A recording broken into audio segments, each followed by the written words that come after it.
રાજસ્થાનના અજમેરમાં સ્થિત ખ્વાજા મોઇનુદ્દીન ચિશ્તીની દરગાહનો વિવાદ વધી રહ્યો છે, ત્યારે હાલમાં અજમેરની આ ઐતિહાસિક દરગાહના વિવાદમાં મુસ્લિમ પક્ષને કોઈ રાહત મળી નથી, જેમાં રાજસ્થાન હાઈકોર્ટે દરગાહના અંજુમન સંસ્થા દ્વારા દાખલ કરવામાં આવેલી અરજી પર તાત્કાલિક કોઈ નિર્ણય આપ્યો નથી કે જિલ્લા કોર્ટની સુનાવણી પર કોઈ રોક લગાવી નથી. આ અરજી દરગાહનું ધ્યાન રાખતી સંસ્થા અંજુમન દ્વારા દાખલ કરવામાં આવી હતી. અંજુમનના એડવોકેટ આશિષ કુમાર સિંહે હાઈકોર્ટમાં દલીલ કરી હતી કે સુપ્રીમ કોર્ટે અશ્વિની ઉપાધ્યાય કેસમાં સ્પષ્ટપણે આદેશ આપ્યો છે કે દેશભરની અદાલતોમાં ધાર્મિક સ્થળોને લગતા નવા કેસ સ્વીકારવા જોઈએ નહીં, કોઈ સર્વેક્ષણ ન કરવા જોઈએ અને કોઈ નિર્ણાયક આદેશો પસાર કરવા જોઈએ નહીં.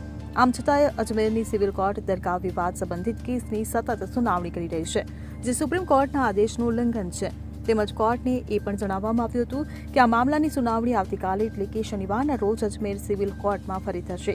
આવી સ્થિતિમાં હાઈકોર્ટે તાત્કાલિક હસ્તક્ષેપ કરવાનો ઇનકાર કર્યો હતો અને હવે આગામી સુનાવણી આગામી અઠવાડિયા માટે નક્કી કરવામાં આવી છે.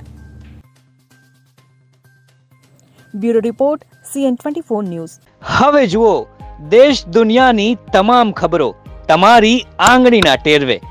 ઉઠાવો મોબાઈલ અને Google Play Store પરથી ડાઉનલોડ કરો અમારી CN24 ન્યૂઝ મોબાઈલ એપ.